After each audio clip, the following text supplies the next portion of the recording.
Okay, so welcome everybody to our 2023 annual meeting. It's very exciting to have you all here. Laura, I just made you a panelist as well so that you can help out. And Sylvia, I see the first question of the evening coming in, which is great. Sylvia is asking, is it possible to allow us to see each other?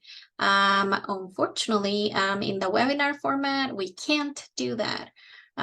So you will mostly just see the speaker, essentially. And that is just a feature of Zoom webinars. We apologize for that, but we will have, fingers crossed, around 200 people on this call. So that's why it will be just a lot of very, very tiny squares. So my name is Daniela Miranda, and I'm the Community Outreach Manager at End of Life Washington, and I will be guiding us tonight in this journey. So to get us started, just some Zoom reminders and some Zoom etiquette. And Laura, if you could pop this in the chat as I speak, that would be awesome. So as you probably noticed, all participants will be muted for the duration of the event. If you would like to ask a question, please type it in the chat, and one of our staff members will answer it or direct a question to one of the speakers during the Q&A portion of the evening. We will have about 10 minutes for questions towards the end of the meeting. We have also enabled closed captioning, which means that you should see subtitles at the bottom of your screen. If you can't see them, or if you would like to turn them off, you can go to the bottom of your screen, click the button labeled CC, and choose to enable or disable closed captioning. And that just really helps us if we're having audio issues or if somebody needs a little bit more support in that area. And finally, as you probably noticed, this meeting will be recorded so that it can be shared with newsletter subscribers and audience members after today. And if you're interested in becoming a newsletter subscriber, we'll also have that information in today's presentation and links to that.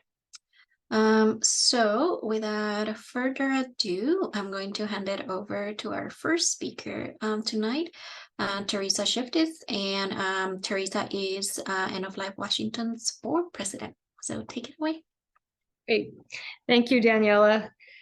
As Daniela said, I'm Teresa Shiftis, and I serve as the board president for End of Life Washington. I'm delighted to welcome you to this event, and I'm so glad that you're joining us. Some of you may know my story, but I will share it again for those who don't. 6.5 years ago, after suffering through a difficult diagnosis, my husband made the decision to voluntarily stop eating and drinking and choosing the timing of his death. Because his diagnosis did not fit the state law and would not for a number of years, this was his only option. We reached out to End of Life Washington, and we were so lucky to be paired with a phenomenal volunteer client advisor, or VCA, who supported us through this important and difficult time. When the fog cleared for me, I decided it was time to give back. Jeff's courage, DeVee said, needed to be shared in order to help others. So I reached out to the organization that had supported us through his death and was invited to join the board.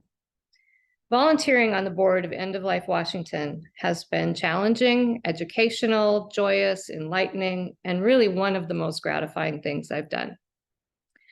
Tonight, I would like to give you a sense of our accomplishments, our challenges, and our plans moving forward.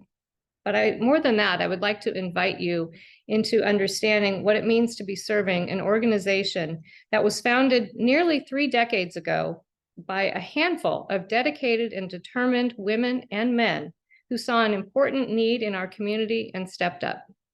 These organizers made a difference locally, statewide, and in fact, nationally, as End of Life Washington and the work that it does is considered a national model for medical aid in dying. First, our accomplishments in the last year.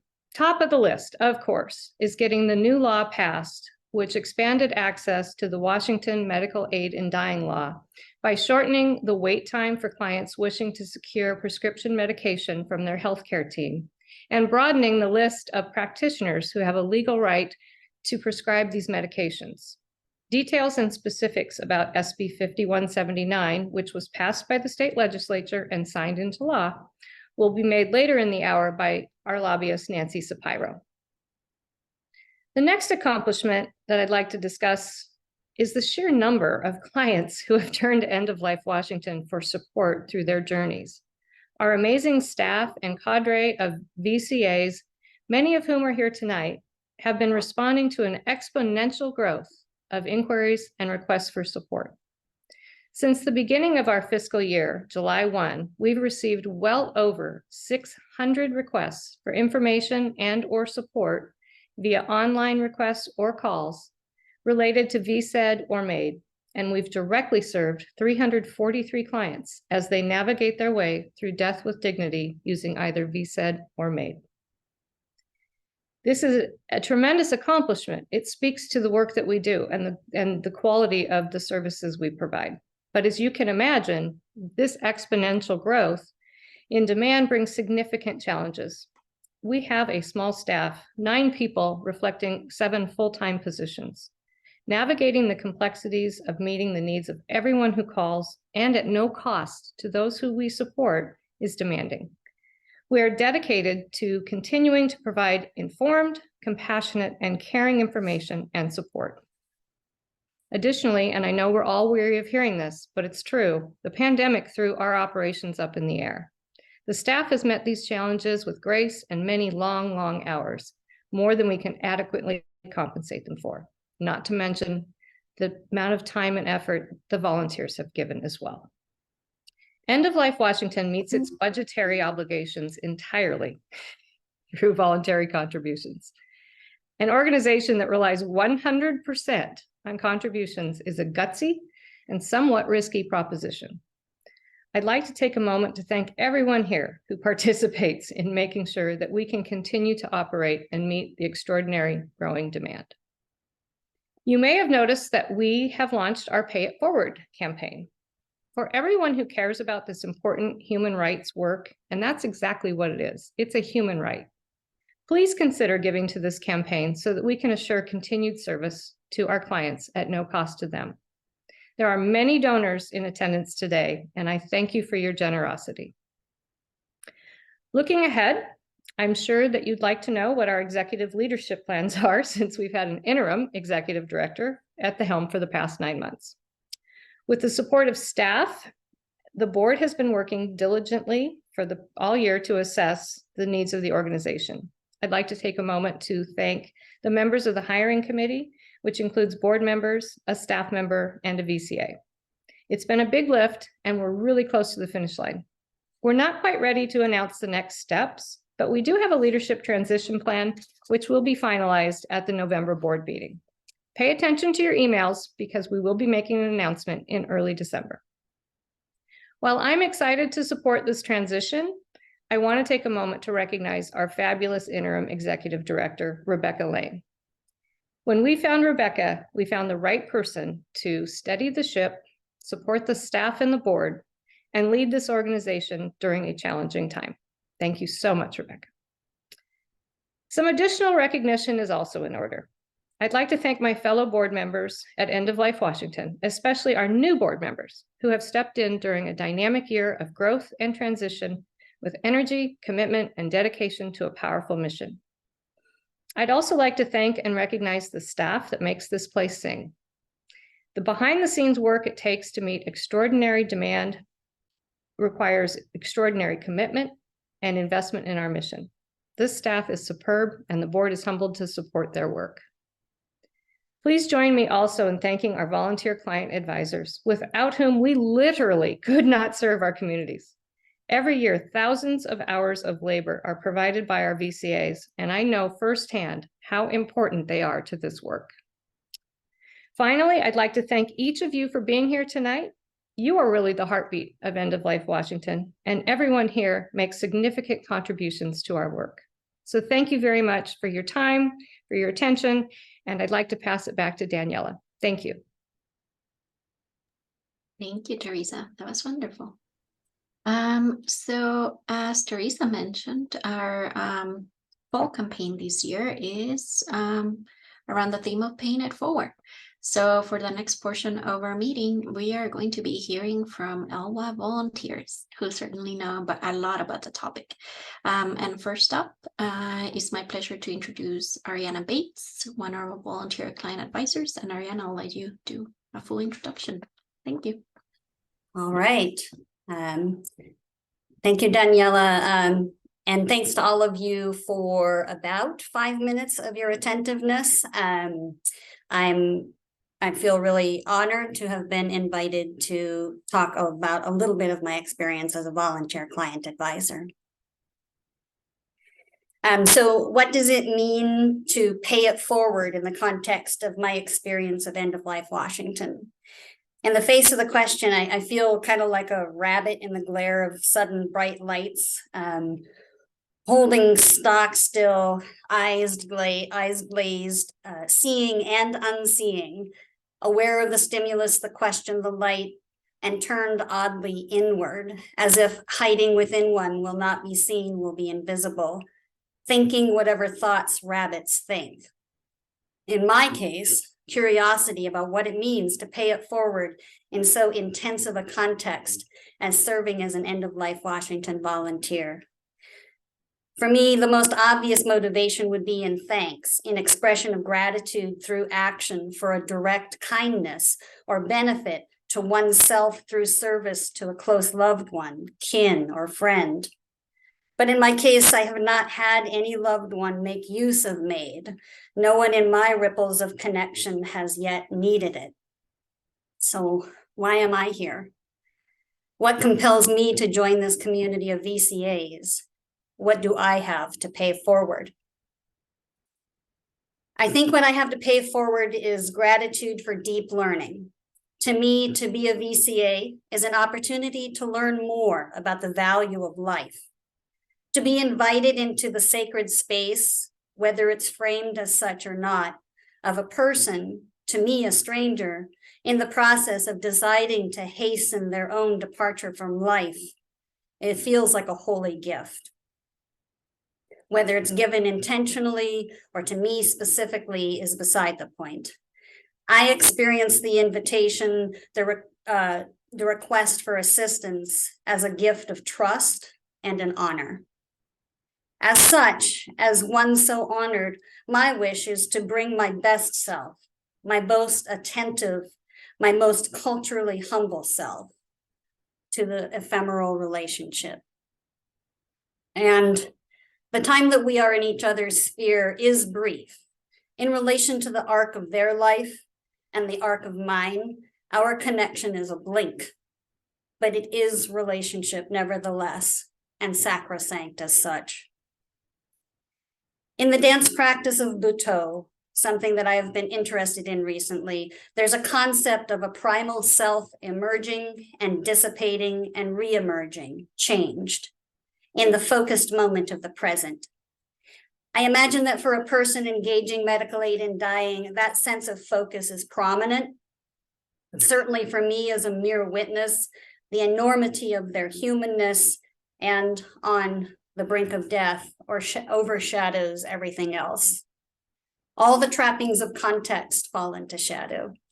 Nevertheless, to be worthy of that intimate space, the moment of truth, I think it is critical as a VCA to have self-educated through introspection and study the dimensions of that context, because although the details of context may dim in the intensity, they are the framework within which the act of dying happens.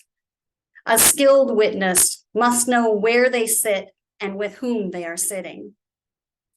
I've been serving as a VCA for 1.5 years now. I've attended on 6 hastenings and been involved in some capacity with 22 cases to date.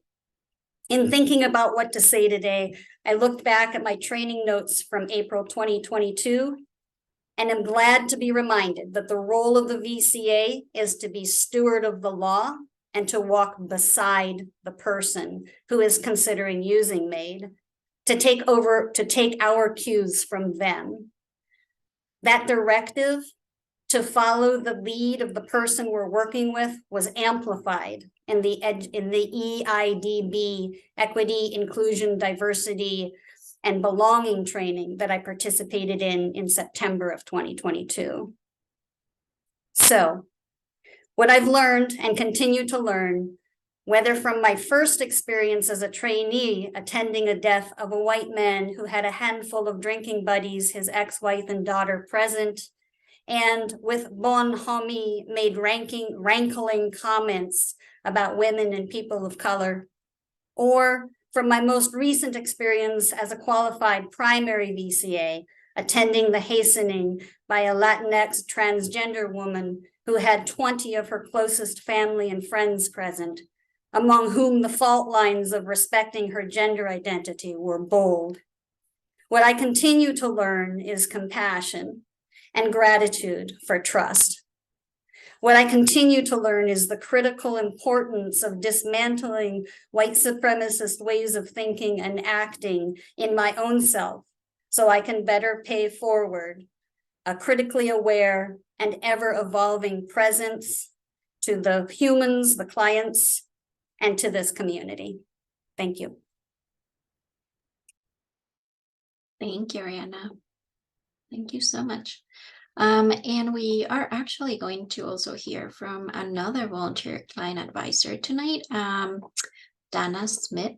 She couldn't join us in person tonight, so she recorded a little video, which I will do my best to share. So just 1 second, because this can be tricky.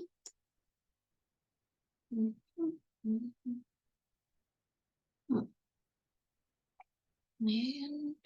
almost got it.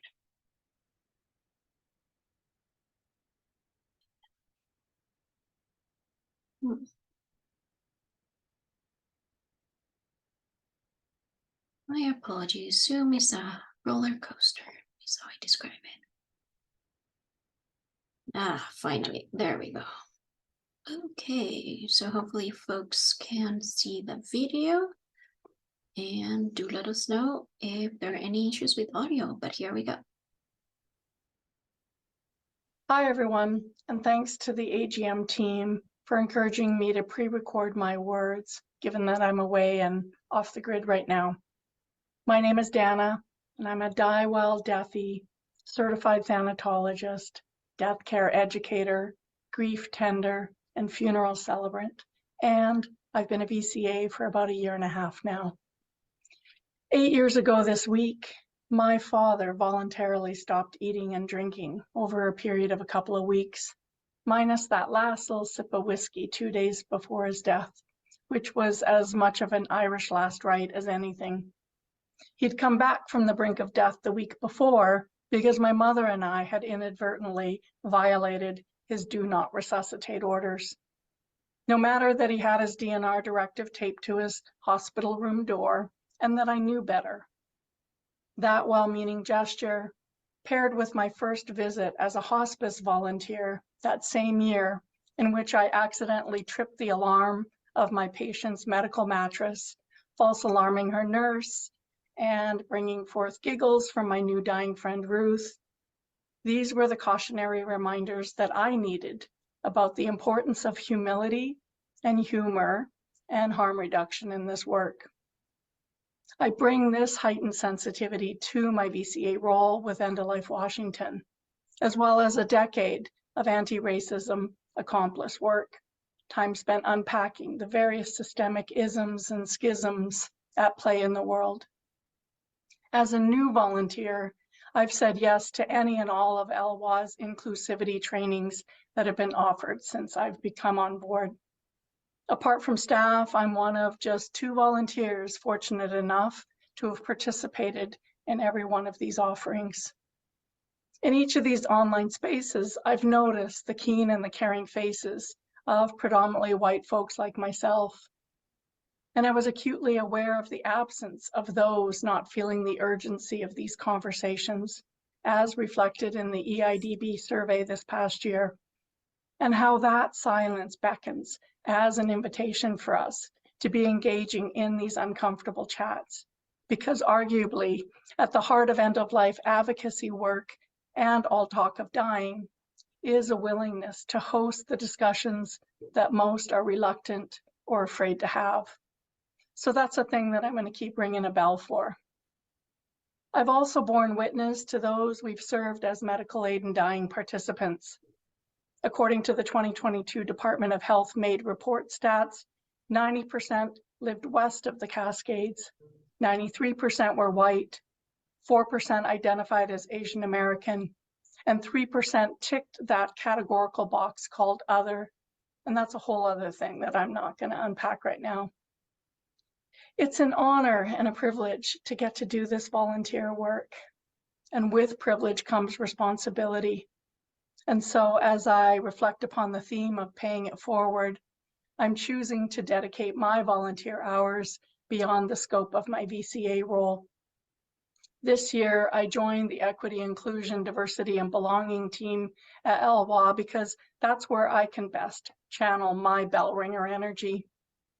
And I expanded my VCA role to include virtual client support for those in Eastern Washington and elsewhere, where gaps in service are more prevalent. Heading into 2024, I intend to do my part to help meet some of our growing edge opportunities to ensure increased outreach to and access by underserved populations. I'm heartened that End of Life Washington's increasingly diverse board, staff, volunteers, and key stakeholders hold the same vision. I look forward to seeing all the ways that we'll continue to strengthen our advocacy efforts as a cohort and come of age into our awkward adolescence phase of the organization as we enter into our 15th year after the Death with Dignity Act was legalized in Washington State. And as a volunteer, I hope to keep on paying it forward so that, in the words of Maya Angelou, we can continue to plant a public kiss of concern on the cheek of the sick and the aged and the infirm, and count that as a natural action to be expected. Okay, I really want to thank again Ariana and Dana for their wonderful interpretation on our theme this year. And with that, I am going to hand it over to another one of our volunteers, Nancy, who is going to give us her own take on the theme. So Nancy, go ahead. Hi all, my name is Nancy Najelski. I actually began volunteering for the campaign 16 years ago at the annual meeting. My favorite reference to paying it forward is from the book In the Garden of Delight. One of the characters reflects, you don't pay love back, you pay it forward. Paying love back is what I was trying to do after my husband, Randy, had a horrible death from brain cancer. He wanted medical aid in dying, but it wasn't legal. He was angry and said it wasn't right that he and the other patients in our brain tumor support group had no choice but to suffer in their dying. Randy asked me to promise him that I would get the Death with Dignity Act legalized in Washington State. I promised him I would. Not having the option of medical aid in dying, he chose VSED, which was actually a difficult experience for both of us. After his death, I was willing to do anything to keep the promise I made. I was searching for a way to pay his love back. Paying it forward was not something I could even see. Paying it forward starts when one person gives to another, who gives to another, and so on. It can be as simple as paying for a cup of coffee. For me, Randy paid the unimaginable cost of a painful death. At the time, I didn't see that in his dying, he was indeed paying it forward so others could have a different death. When the documentary How to Die in Oregon premiered at Sundance in 2011, I participated in the Q&As after every screening and at Q&As at many other film festivals. People came up and expressed their gratitude for a family member who was able to use medical aid in dying. The envy in my heart, hearing their experiences, which were so different from my own, got in the way of my seeing the good that came from the cost Randy paid. Volunteering for our campaign was about keeping a promise for me and nothing more, but it evolved into much more. It became a lifelong commitment of educating others so they would have an option that Randy didn't have. That's what he wanted. Randy taught me so much in his dying. Those lessons served me well during our campaign.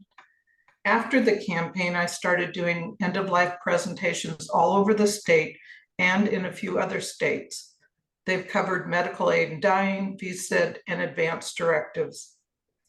Earlier this year, I developed, along with another resident, an end-of-life educational series in my retirement community where I live. Seeing the impact this information is having in the lives of my neighbors has brought me insight into what it means to pay it forward. I can now see what was impossible for me to see 16 years ago when I began volunteering. Doing the end-of-life educational program in my retirement community means I'm hearing more stories from people who've had a loved one use medical aid in dying, VSID, or who want to discuss options for themselves. The benefits of time passing and opportunities to hear numerous stories have opened my heart to see how Randy's death paid it forward. I recently heard the phrase, teachers touch the future. I see touching the future similar to paying it forward. It's comforting to know that what Randy wanted but didn't get is a choice others have had and many more will have into the future. Randy was a gentle, kind, and loving man who didn't want anyone to suffer. His asking me to make him a promise was how he touched the future. That is his legacy, a love that isn't being paid back, but is being paid forward. Thank you. Thank you, Nancy. Thank you for everything you do. And I also want to give a quick shout out to all of our volunteer educators like Nancy, because they also play a huge role within the organization. And now I'm going to hand it over to our other Nancy, Nancy Sapiro, who is our advocacy expert. Go ahead. Good evening, everyone. So nice to be here with all of you, board members, staff, volunteers, and friends of Elwha on this blustery evening. I always welcome the opportunity to talk about the advocacy work that End of Life Washington is engaged in, and we have been very, very busy. As you all well know, we have spent the last several years working to expand our state's medical aid in dying law.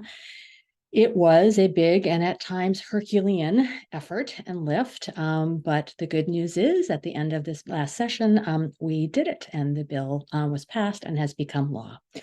The new law, which you heard mention of, became effective in late July, and it does a number of things, but the key provisions are allowing ARNPs, advanced registered nurse practitioners, and physician assistants to help their patients at the end of life by allowing them to serve as attending and consulting providers.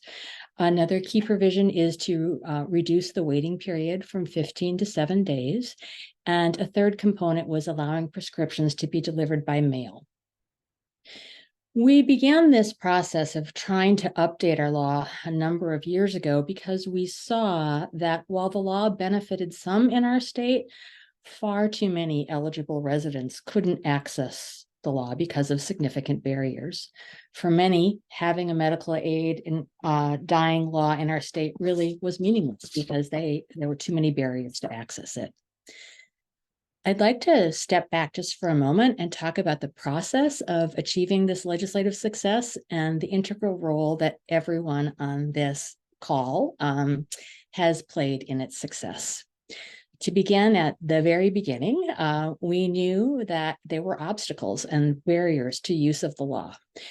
We weren't sure which ones to prioritize. We weren't sure which were the key barriers. And so we reached out and spoke with doctors who work with ELWA as attending or consulting doctors.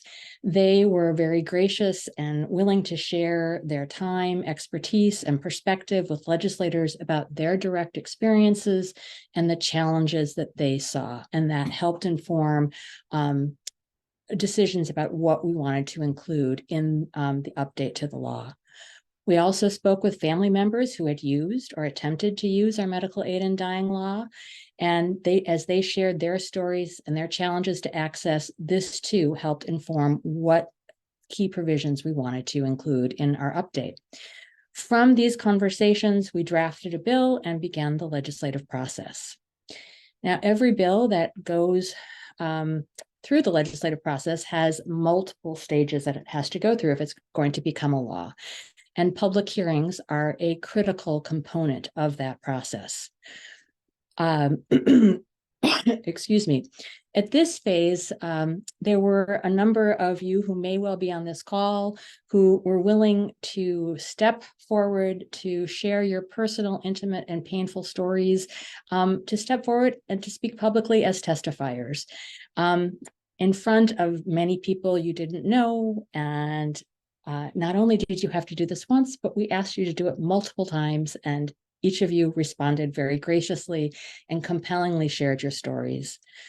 Other ELWA supporters, and a lot of you are on this call, responded to our many calls of action. Hundreds, literally hundreds and hundreds of you signed up as supportive of this bill every time there was a public hearing.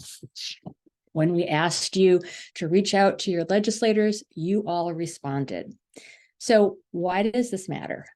It matters for a number of reasons. One, because legislators have hundreds of bills that they consider each session. They can't possibly deal with all of them, and they have to prioritize. And one way they do that is through gauging public interest. The level of engagement on this issue that all of you, all of us put forth was really extraordinary. And it is a key factor as to why this bill ultimately became law. But not only did the support of all of you signing in, whoa, my apologies.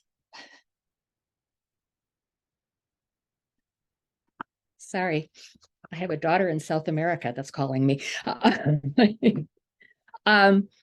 Not only was this helpful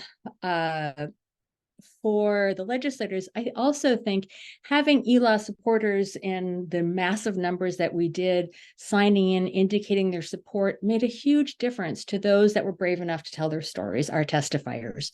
Knowing that there were hundreds of you who had expressed support was really significant for them, particularly in the face of some of the unpleasant and untruthful testimony that was provided by those who opposed the bill. We also asked some of you to reach out to your particular legislator, knowing that you had a personal relationship with them, or perhaps there was a particular issue you could address.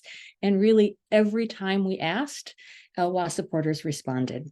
It really was amazing. So all of this is just a big heartfelt thank you for all of your support, whether it's been in time, whether it's been through a donation, and responding to our calls to action. All of it is what made this change possible in our law. And from my perspective, this is how we pay it forward. All of us working together to improve the law so that future terminally ill Washingtonians who seek to use this law can have an easier time and have the choice as to how they choose to exit this life. Now, advocacy work is never done. And while we had a great victory last session, there's always more work to do. We have been very busy since passage of the law. We have been working, and by we, I really mean the staff and volunteers here, have been working to recruit and train new doctors, letting them know about the law and the changes to the law. We have been recruiting and training ARNPs and PAs. We've been working closely with the Department of Health to create new templates and new documents for their use. We've been working to educate healthcare systems and hospices on the law, and also working to develop CME programming.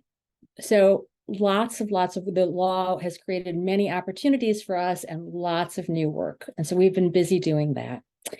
And, that is not all. Legislative session 2024 will be upon us in no time at all, beginning on January 8th. Legislators will be in session for a 60-day session. It's a very short session. Our legislator operates on a biennial calendar, alternating a long session and a short session. So this year being the short one. But we have been meeting and talking with our legislative champions about ways to improve and ensure access and to ensure that the policy that we passed last session to expand access can and truly be fulfilled. We ask you to stay tuned as to how you can help in that effort. You'll be hearing more about that as we move forward. And with that, I'm happy to pass it back to Daniela. Thank you, Nancy. Okay, so we are right on time, which is something I rarely get to say, so it's very exciting. And we are going to open it up for questions. And as you probably noticed, you have to submit questions through the chat, which is okay, it's fine. We don't have the option for folks to unmute themselves. So any questions? We have staff watching the chat and we will direct them to our panelists if it's a specific question for somebody. And oh, actually, I was just corrected. You can raise your hand, your virtual hand, and then we can unmute you if you wish to ask a question as well. So you have two choices, pop it in the chat or raise your hand. And the option to raise your hand is at the bottom of your screen. If you just hover there, you should see a little hand like that. And it should be as easy as clicking that button.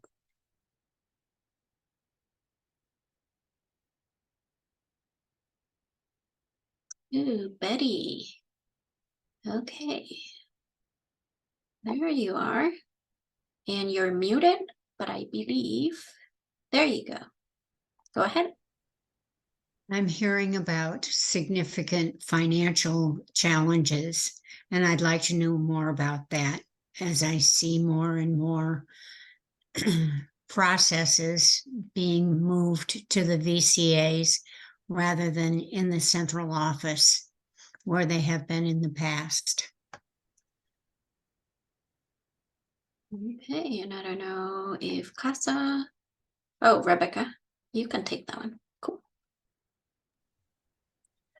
So thank you for the question, Betty, and thank you to the VCAs who are really carrying a phenomenal amount of load.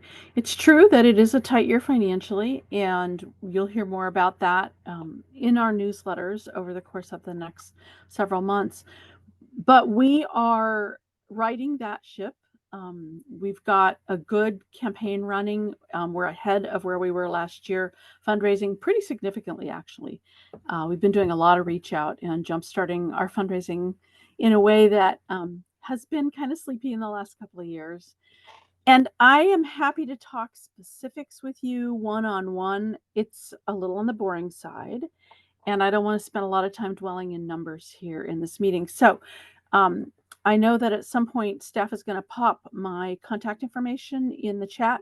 You can text me, you can call me, you can email me, and we can have a deeper one-on-one conversation that's a little geekier and more numbers oriented if you'd like. Does that answer your question, Betty?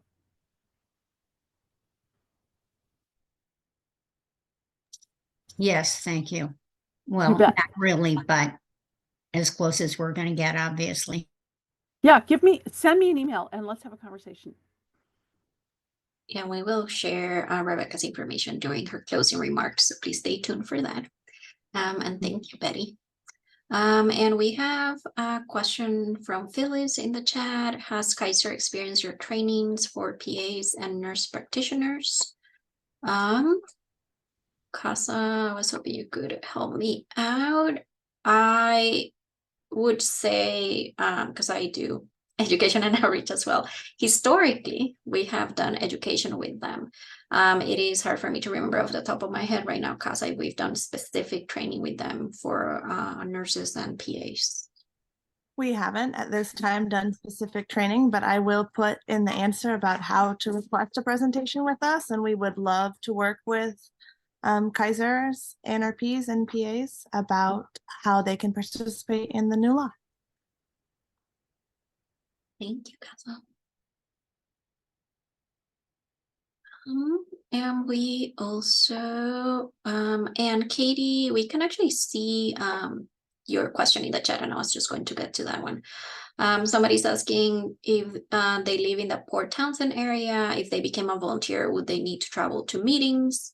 Again, because I'm happy to answer that one really quick, or you can, but essentially, most of our volunteer client advisors have the option of attending meetings virtually through Zoom, right? So you wouldn't necessarily have to travel for meetings. There might be some travel involved in going to see clients, right? But again, you're welcome. We will also send a follow-up email that contains my contact information, Rebecca's information, and Kaza's information. So if you have very specific questions about volunteering, we can also answer those if you email us. Okay, any other questions?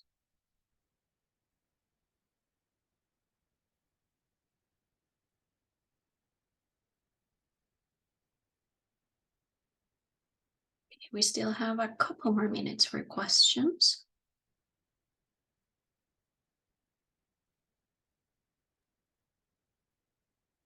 Can I just say something? This is a challenging format for questions and answers. And, you know, in some respects, having a Zoom annual meeting is great because we can have people from all across the state. And we can do it in the evening, and yet there's always a limitation, and it's awkward. And Daniela, I just want to say you do an amazing job with this format, and thank you so much. Because if there's anything that's worse than just dead silence, I don't know what it is. So thank you for persevering with this, and thanks to everyone for attending via Zoom. I'm hopeful that next year we can do something that's more personal, but that's just my 2 cents. Thanks for letting me step in again. No, of course. And Rebecca, if you give me just 1 second, we have a question from Stephanie about the steps that one can take if they wish to forego medical treatment and choose death with dignity. And Stephanie, my recommendation is that you attend one of our end of life ready presentations. And I can include the link to that in our follow-up email and also in the chat during Rebecca's closing remarks tonight. Just because we really go into all the detail that you need to know, and you get to ask follow-up questions. That's what that presentation is designed to do. So that will be my recommendation. Just because as much as I wish I could answer that in 1 sentence, it's actually a little bit more complicated than that. So yeah. And I believe we still have a couple more minutes for questions. And Anna, we can actually see your question in the chat. So, but while you figure that out, Rebecca, go ahead.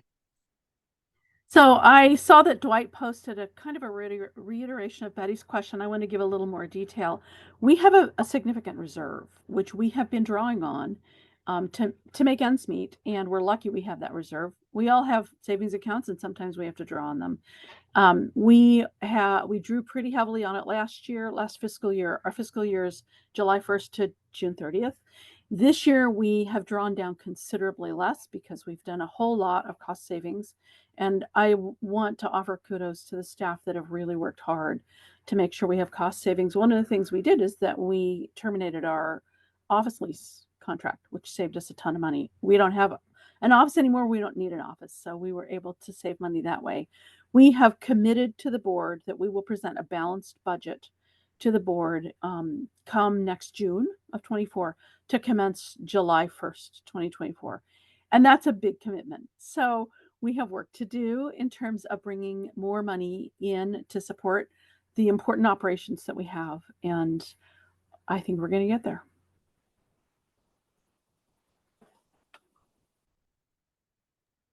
Thank you, Rebecca.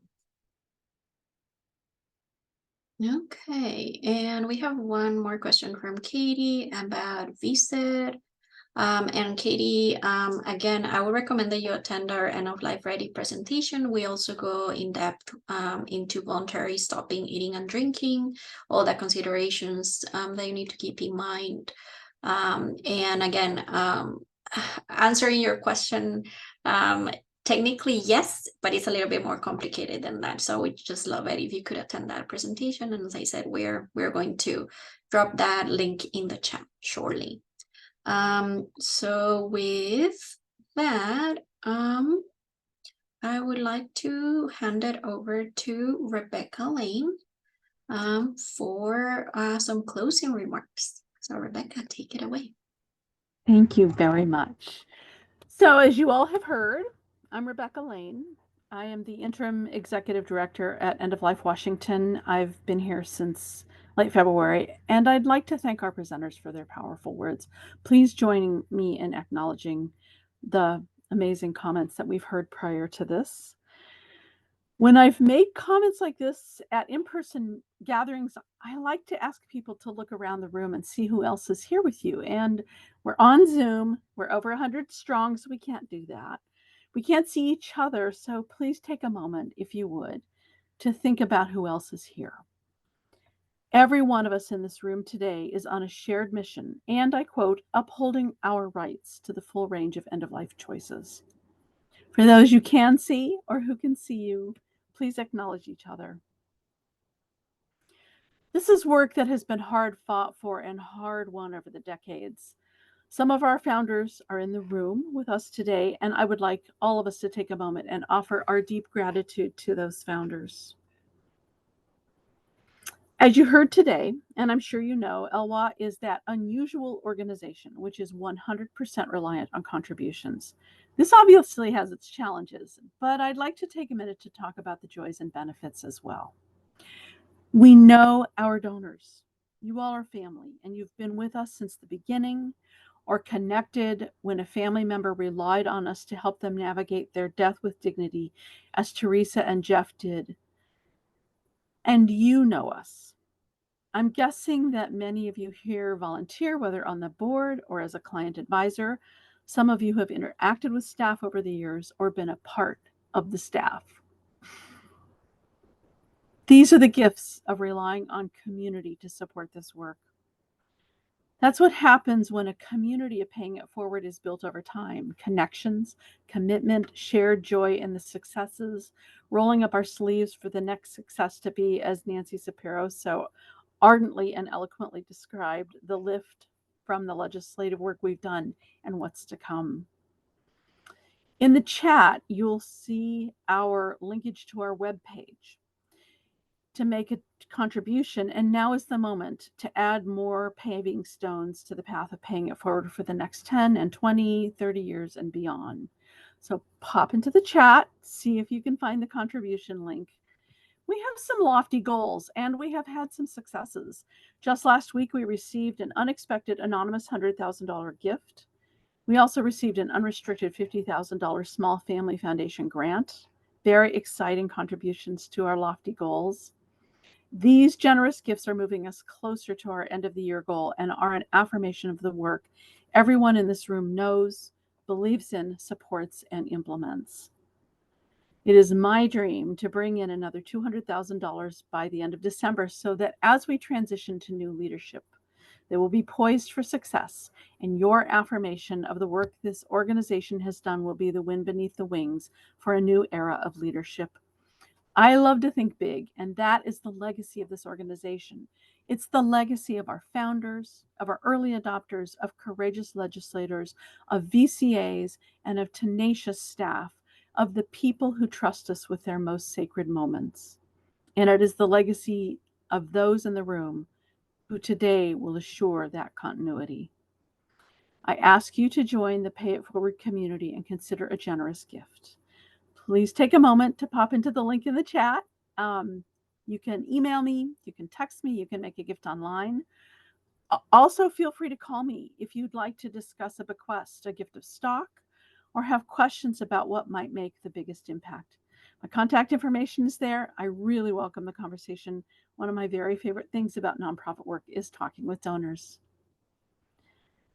Thank you so much for being a part of this powerful and dynamic world-changing community. We are so honored that you're here.